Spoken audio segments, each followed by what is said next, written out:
Taip, važiuoju ir testuoju 205C klasę, hybridas. Kaip matom, jau važiuoja elektrinių variklių. Prieš tai buvo problemėlė, kad važiavo tik tai kaip dizelis ir nenorėjo užkurti elektros variklio. Tai visą šitą dalyką išsprendžiau porą detalių pakeitęs ir dabar gali klientė važiuoti ant elektros, važiuoti ekonomiškiau. Taip pat yra problemėlė dar šitam automobilyje su vaizdo kameromis. Tai priekinė kamera gavosi į stikliuką akmenuką ir neberodo. Ir galinė kamera taip pat trumpina, sakykime. Tai reikės šitos dar dalykus užsisakyti klientį ir vėliau kažkada galėsim pakeisti. Taip, turim GLE, atkeliavo su traliuku. Matom, priekis nurinktas, buvo avarija ir po avarijos neatranda elektrikai, kurgi yra Distroniko laidynas. Tai reikės suieškoti, kasgi čionais kur pasislėpė. Buvo laidai nuplėšti, vat vietom, kai kur jau yra sulituoti, reikės žiūrėti, kas vyksta, nes yra dar vat laidų kažkokių tai lituotų, konstruotų. Tai pasižiūrėsim, kas čia kaip ir kur eina. Taip, jau šiek tiek padirbėjau su GLE. Tai pajungiau keletą fiškių, buvo nepajungtas, kur priklauso. Čia ventiliatorius sukosi pilnu pajėgumu. Tai šitą dalyką pajungiau, viskas kaip ir okei. Priekinė kamera. Laukiu, rytoj turėtų atvežti bumperį visą su visais laidais, su kamerom, su radarais. Na, tikėkime, kad ten viskas bus. Jeigu nebus, tai reikės kažkur tai gauti. Šitas blokas, oro blokas, sakykime, važiuoklės, irgi jį reikės keisti, jisai kaista, bagažinė yra naujas, tai irgi pabandysim jį pakeisti. Kol kas reikalai tokie, nieko čianais labai daug neprigalvosim be detalių, bet manau, kad viskas turėtų susirinkti. Dar nėra varžtų žibintui. Dabar ant vieno varžtų tik tai pajungiau, žiūrėsim. Trūko antifrizą, irgi tapyliau apie 3 litrus gal netgi.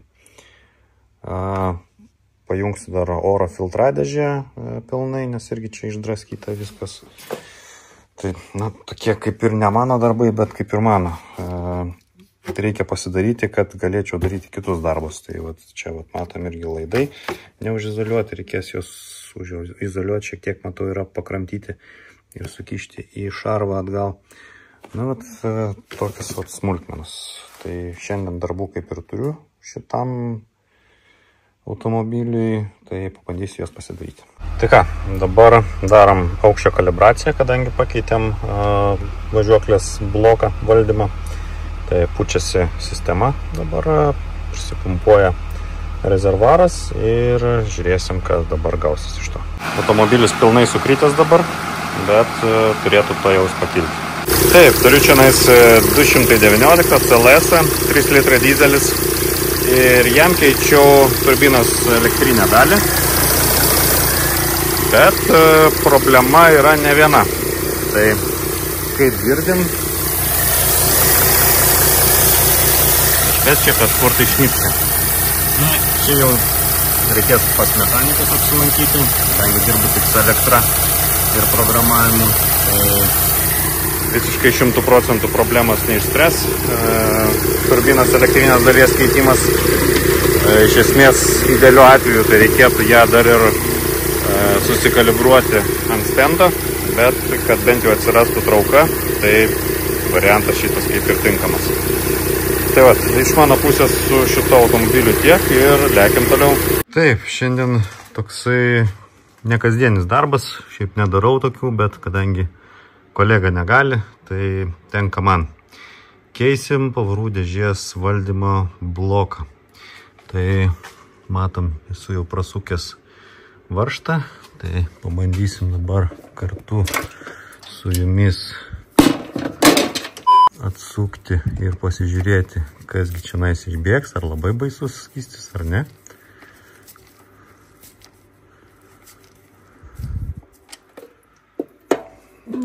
nebaisus. Iš tikrųjų, pusė velnio, aišku, patamsės šiek tiek, bet dar visai nieko.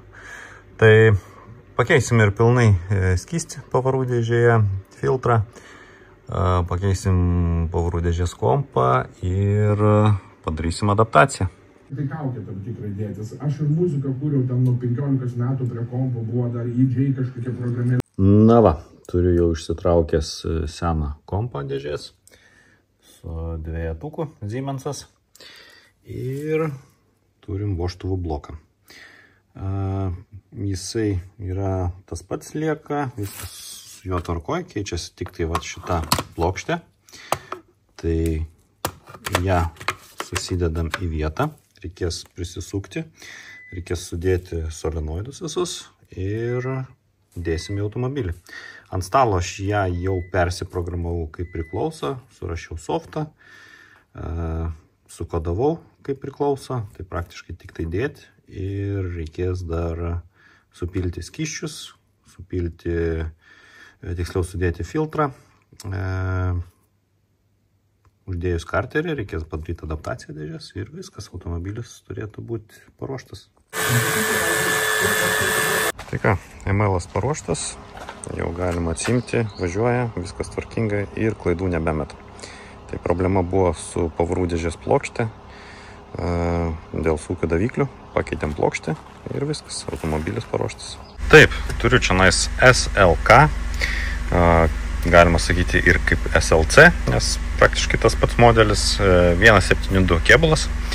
Tai problema buvo su automobiliu, kad neveikia AirScarf funkcija, tai yra sėdynėje, yra šitoje vietoje varikliukas, pučiantis orą į kaklą, šiltą orą, kad būtų maloniau važiuoti su atidarytų stogu. Tai šita funkcija čionais neveikia. Kaip matom, galima įjungti ir funkcija jau veikia.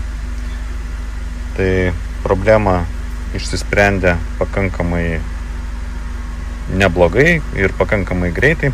Tiesiog reikėjo perkoduoti pilnai valdymo bloką. Buvo įvairių variantų, galvota, kad galbūt laidai, galbūt dar kažkas, tai viską praskambinau, viskas kaip ir tvarkoj. Tai pasirodo, tiesiog buvo blogai sukoduotas valdymo blokas. Ir dabar atsėdžiu, visai maloniai į kaklą pučia šiltas vėjelis. Lyja lietus, tai va toks gražuolis buvo pas mane darbuose. Retai iš tikrųjų atvažiuoja, jų nedaug yra, bet tikrai smagus automobilis ir galima išmokti kažką tai naujo. Tai su AirScarf funkcija dar nėra tekę susidurti, bet viskas išmokstama. Taip, turim E-klasės kupė 238 ir keitėm GPS-o anteną. Tai antena pasikeitė, čia dar nėra viskas surinkta, tai čia nais išlenda laidas, pasijungia ir, kaip matom, jau yra navigacijos duomenys, jau automobilis nebe kažkur tai Amerikai, o jau yra Lietuvoje. Dabar, kadangi garaže, tai šiek tiek psichuoja automobilis dėl GPS signalo. Aišku, ir rusai prisideda dar su savo slapinimais. Bet jeigu rimtai, tai šitas darbas yra jau padarytas ir galima surinkinėti automobilį. Taip, turim GLE kupė, atkeliavo iš Norvegijos. Žinau, kad klientas žiūri, tai linkėjimai jam. Dabar darysim šitam automobiliui galios didinimą, pirmą stage, ir reikės dar šiek tiek viduje padaryti programavimą. Na ką, keliamės į automobilio vidų, jau yra padarytas pirmas stage'as. Liko praktiškai padaryti gazo reakcijos korekciją ir AMG meniu. Tai kaip matom, jau yra padarytas AMG meniu. Jisai rodo papildomai temperatūras, tiek variklio alyvas, tiek antifrizo ir pavarų dėžės temperatūrą. Taip pat įjungus, tarkim, pavarą, viršuje rodo didelių skaitmenį, kokia yra pavara, ir šalia rodo kilometrus per valandą. Taip pat yra papildomas meniu, kurį dar pakoreguosiu šiek tiek. Va čia rodo kokia yra situacija su varikliu, pavarų dėžė, važiuoklė ir ESP režimu. Tai ne su visais varikliais ir ne su visom pavarų dėžėm tai galima padaryti. Na ką, grįžtam prie CLK kabriko. Ir problemėlė yra, kad nenori normaliai stogas dirbti. Tai radau čia vat spinoje vat tokį reikalą nulūžusi. Pabandysim galbūt suklijuoti. Jeigu pavyks, tai valio. Bet panašu, kad reikės turbūt keisti spiną. Nes tas plasmasiukas turbūt atskirai niekur jo nerasim. Tai reikės keisti turbūt visą spiną. Ką, šiandien toks įdomesnis darbelis. Turim 213 ir turim kameros komplektą. Tai montuosim kameros komplektą į šitą automobilį. Na ką, situacija biški liūdnesnė čionais yra. Jau kaip ir sudėjau didžiąją dalį laidyno, prisegiau, pajungiau prie galinio samo laidyną, bet nepažiūrėjau ir kameros kabelis yra per trumpas. Tai yra kabelis ir kamera skirta 360 sistemai, kur yra 4 kameros, tai tada stovi blokas šitoje vietai ir tada viskas šiandien tiktų, bet dėja šitoje mašinai to nėra ir reikia šiek tiek kitokio kameros komplekto, tai reikės tiesiog užsakyti kitas detalės. Taip, paleidau greitą purkštukų primokinimą, purkštukų korekcijos vyksta pačio darbo. Problemėlė automobilio yra su trauka, tai yra, tai nėra. Ir nesuprasi dėl ko, iš tikrųjų. Purkštukai tikrinti ant stendo, tai bandysim viską paeiliui tikrinti. Na ką, sėdžiu G klasėje ir jinai ne šiaip su G klasė, o kabrikas. Tai atkeliavo su tokiom problemėlėm, kad būna užsidega SRS lemputė ir dar kažkokių tai grėblidų yra čionais su elektronika. Tai pasijungsim ir pasižiūrėsim, kas čionais vyksta su šito automobiliu. Tai ką, grįžtam prie geliko ir panašu, kad problemėlė, kaip ir dažniausiai būna, su galinė SAM bloku. Kažkaip tai nelaiko šitiem automobiliai galiniai SAMai, na, bet teks jį pasikeisti. Jų vis mažiau lieka gyvų, iš tikrųjų, bet jų ir kainos iš tikrųjų kosminės. 212 ir jam šiandien keisiu magnetolą. Turim naudotą, reikės ją sumontuoti, pririšti, greičiausiai naujinsim softą, kad veiktų CarPlay'us. Su šitą magnetolą vyksta tokias problemas, kad tiesiog pameta koduotės po kurio laiko. Tai reikės tiesiog pasikeisti ir turėtų būti viskas tvarkoje. Tai ką, paleidau rašytis softą, tinkantį CarPlay. Dabar reikės palaukti, kol viskas susirašys. Tai kol čia rašosi, einu prie kito automobilio. Sekantis automobilis 218 bananas. Ir jam reikės padaryti AdBlue korekciją. Tai traukiu variklio kompą ir tvarkom. Ja, grįžtam prie 218, kuriam darėm AdBlue korekciją. Tai jį jau padaryta, čekas nebedega. Taip pat padarėm start-stopo atmintį. Tai yra, jeigu išjungtas start-stopas, tai po kiekvieno užkūrimą jis lieka išjungtas. Jeigu jungtas, tai lieka įjungtas. Tai patogus dalykas, iš tikrųjų, nereikia kiekvieną kartą maigyti. Aišku, standartas, AMG meniu ir Agility režimas pavarų dėžiai. Tokie va darbeliai su automobiliu. Dar buvo išprogramuotas priekinis susidūrimo asistentas, tai yra radaras priekinis. Biški yra niuansų tai darant su 9G pavarų dėžė, bet kaip matom, viskas yra tvarkoj. Čekas nebedega ir automobilis gali keliauti. Na ką, turim dar vieną 212 ir bandau perrašti softą magnetolai, bet magnetola vis persikraudinėja, tai dėja teks turbūt ją keisti. Tai ką dabar darau, tai atstatinėju 211 garso sistemą į originalą. Buvo pajungtas kažkoks tai neva Androidas, tai laidus atjungiau sulitavau atgal, pajungiau ir kaip matom, priekyje yra multimedija, jinai irgi veikia. Tai ką, atėjo šiek tiek reikalų pasidaryti vėl su savo ML. Tai atsibudau vieną rytą ir reikėjo prasivažiuoti su mašina ir pasirodė kvapas salone. Tai kuro siurblio fiškutė pradėjo degti, tai reikės tiesiog pasikeisti kitą. Gerai, kad turėjau atsargoje, tai persilituojam ir turėtų viskas būti ok. Tai ką, visgi mažų kraujų neapsieita. Kaip matom, yra išdegęs saugiklis ir jo lizdas, tai tenka keisti į kitą saugiklinę. Na va, toks pakankamai greitas pusvalanduko remontas ir ML-as jau dirba. Tai reikės tikrai čia dar apsitvarkyti biškį laidus ir viskas. Na ką, pradedam rytą šiandien nuo E klasės. 213 ir trauksim variklio kompą, darysim AdBlue korekciją. Taip pat skydelėje jau esu padaręs nemažai darbelių su AMG meniu, taip pat padariau start-stopo atmintį. Tai vat, traukimės dabar variklio kompą ir darysim korekciją. Nu tai ką, turim 207 ir vat su čeku atvažiavo. Problemos yra sekančios. Tai vidinė bloko klaida. Tai dažniausiai būna po prasto netinkamo čipavimo.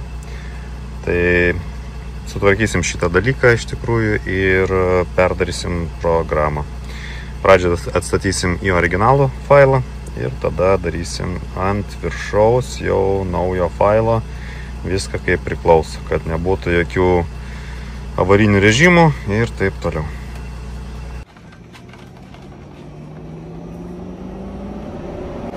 Tai ką, dabar rašosi variklio originali programa.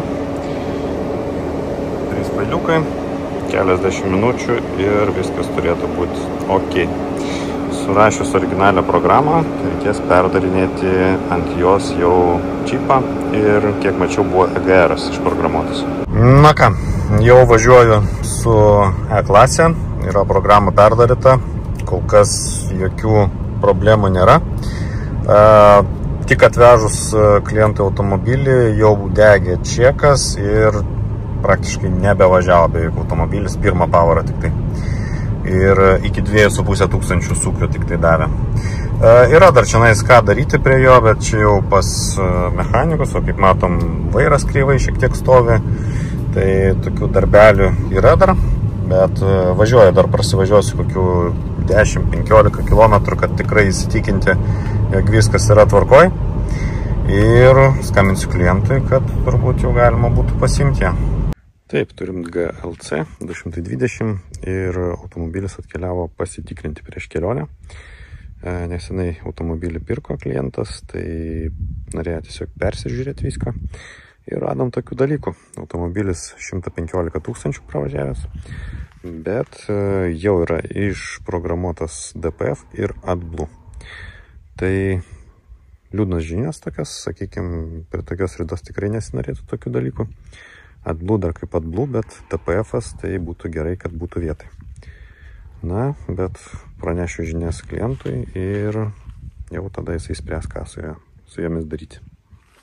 212, jam jau yra padarytas AdBlue korekcijos sprendimas ir yra sumontuota magnetola iš šroto, atkeliavo.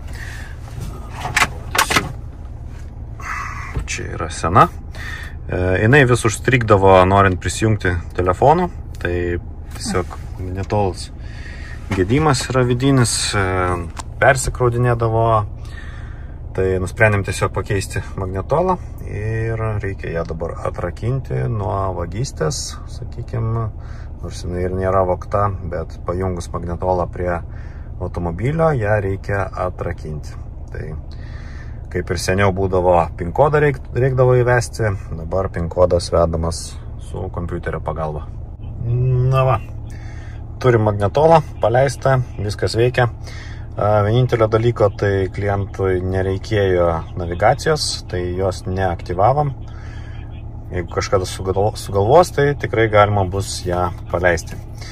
Tai tiek, sudedu atgal apdailas ir automobilis paruoštas. Tai ką, kabrikas jau su besidarinėjančiu stogu.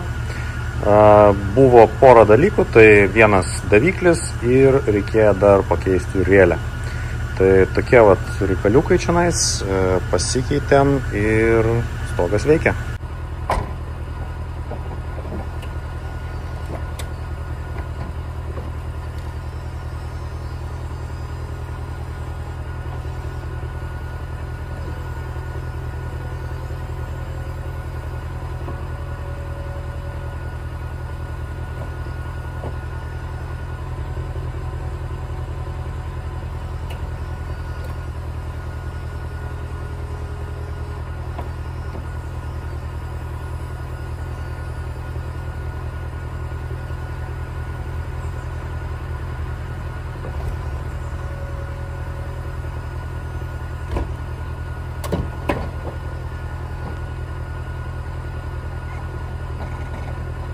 Na ką, vakar iš ryto atvežė 203 C klasę su traliuku ir automobilis nesiveda, 2.7 dizelis.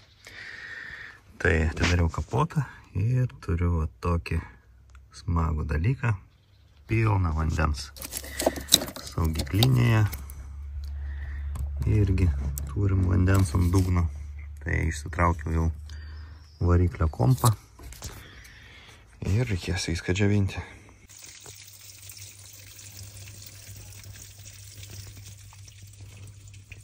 Na ką, turim standartinę problemą.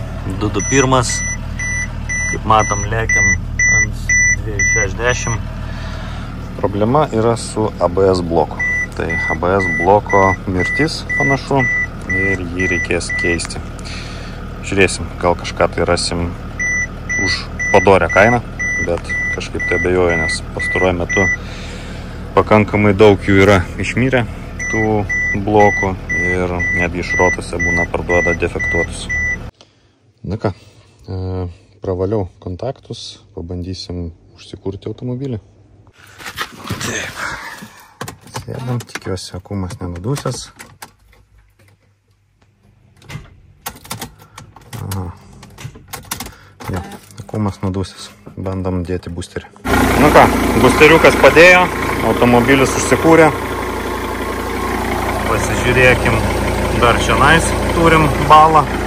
Pabandysiu išleisti šią, bet reikės ir latakus šiandien valytis. Neužsimsiu to, čia jau perduosiu klientui, kad važiuotų ir valytųsi. Na ką, 204 atkeliavo su traliuku ir problemėlė yra su vairo užraktu. Jau klientas čia, kaip supratau, bandė kažką tai ardytis, žiūrėti, bet be įrangos čionais nieko nepadarysi. Tai statom emuliatorių ir automobilis važiuos. Na ką, turim 222 visą reikalą išsiardė čionais. Jau yra pajungti laidai. Šiek tiek aptvarkiau jos, pajungti posūkiai, kad veiktų teisingai. Dabar liko sudėti tik tai apdailą. Na va, viskas surinkta. Posūkiai dega, kaip priklauso, ir yra taip pat ir rūko žibintas per vidurį gale pajungtas, kurio nebuvo. Šiandien toksai įdomesnis variantas, sprinteriukas su va tokia rida. Reikės išsiaiškinti, kas yra per bėdą su trauka. Nu tai ką, išvažiavau prasivažiuoti su sprinteriuku ir problemėlė visgi yra ne su turbina, ne su davikliais dėl traukos, o panašu, kad yra su pavarų dėžė.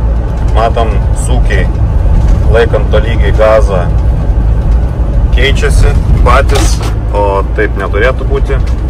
Tai dėja reikės tvarkyti pavarų dėžės pūslę.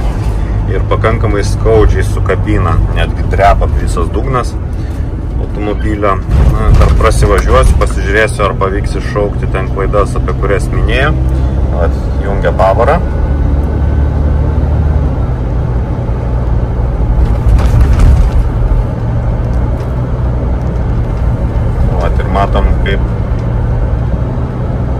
kilnojasi sunkiai. Tai čia yra pirmas požymis, kad yra problema su pūslė pavarų dėžės. Tai reikės ją tvarkytis. Dar važiuoju, prasuksiu kokių 15-20 km ir žiūrėsim, kokias klaidas galima nusiskaityti. Na ką, turime GLC ir darysim tokį visai nemažą projektėlį. Tai dėsime sėdynės su memory funkcija ir reikės montuoti taip pat ir vairą elektravaldomą. Tai va tokie darbeliai ir pradedam turbūt nuo ardymo. Taip, vienas iš darbų, tai reikia pakeisti durų apdailas. Tai čia jau esu sudėjęs, pravedęs laidus naujus. Durų apdaila, kaip matom, yra jau su sėdiniu reguliavimu. Tai jau vairuotojo duris yra padaręs. Sudėjau dabar į keleivę ir einu montuoti. Na ką, jau yra šioks toks progresas. Tai durų apdailas yra sudėtas. Yra mygtukai, jie pajungti, veikia, viskas tvarkoja. Kas dabar laukia, tai išimti vairo ašį, ją sudėti jau su elektriniu valdymu ir dabar, kol yra nuimtas vairas, bus yra patogiau, gerokai patogiau nuimti sėdynės ir sutvarkyti laidus sėdynėms.